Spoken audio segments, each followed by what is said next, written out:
রান্নাবাটির পক্ষ থেকে সকল দর্শক বন্ধুদের স্বাগত জানিয়ে শুরু করছি আজকের রেসিপি সুজির পায়েস। খুব চটজলদি মিষ্টি কিছু খেতে ইচ্ছে করলে বা বাড়িতে অতিথি আসলে চটপট বানিয়ে দেওয়ার জন্য এই রেসিপিটি কিন্তু একদম পারফেক্ট। এর জন্য প্রথমেই ফ্রাই প্যানে দিয়ে দিচ্ছি ঘি।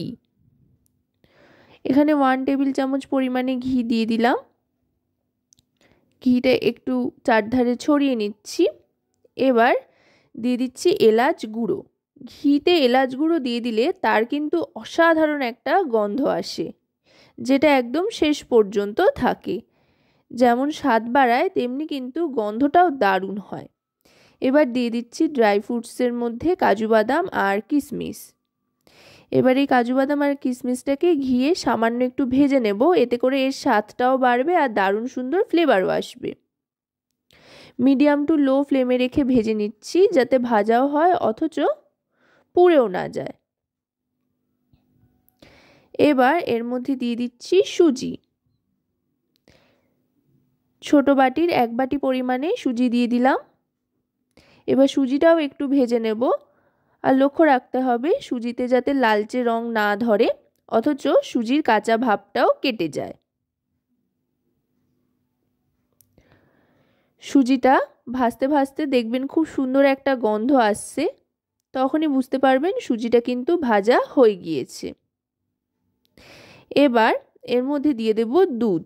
দুধটা কিন্তু আগে থাকতে একটু ফুটিয়ে ঘন করে নিলে ভালো হয়। এখানে যতটা সুজি দিয়েছি ঠিক তার ডবল দুধ দিয়ে দিলাম, যেহেতু পায়েস বানাবো সেই জন্য, আর একটু পাতলাও হবে। দুধটা দিয়ে এবার গ্যাসের ফ্লেমটা মিডিয়াম টু লোতে রেখে চিনি দিয়ে দেব। ঠিক যতটা সুজি দিয়েছিলাম ততটাই চিনি দিয়ে দিলাম। যেই বাটিতে সুজি পরিমাপ করে নিয়েছিলাম সেই বাটিতেই চিনি পরিমাপ করে নিয়ে 1 বাটি পরিমাণে চিনি দিয়ে দিলাম। দিয়ে এবার চিনি দেওয়ার পর যেহেতু জল ছাড়বে, তাই গ্যাসের ফ্লেমটা মিডিয়াম টু হাইতে দিয়ে ভালো করে নাড়াচাড়া করতে হবে। নাড়াচাড়া 1 থেকে 2 মিনিট মতো করলেই কিন্তু ফুটে উঠবে। আশা করব রেসিপিটি আপনাদের ভালো লাগবে। যদি রেসিপিটি আপনাদের ভালো লাগে তাহলে অবশ্যই রান্নাবাটি চ্যানেলটিকে সাবস্ক্রাইব করে লাইক, শেয়ার, কমেন্টের মাধ্যমে আমাদের পাশে থাকবেন। আর যদি রেসিপিটি আপনারা আমাদের ফেসবুক পেজ থেকে দেখেন তাহলে অবশ্যই রান্নাবাটি ফেসবুক পেজটিকে ফলো করার অনুরোধ রইল। দেখুন এটা কিন্তু ফুটে উঠেছে।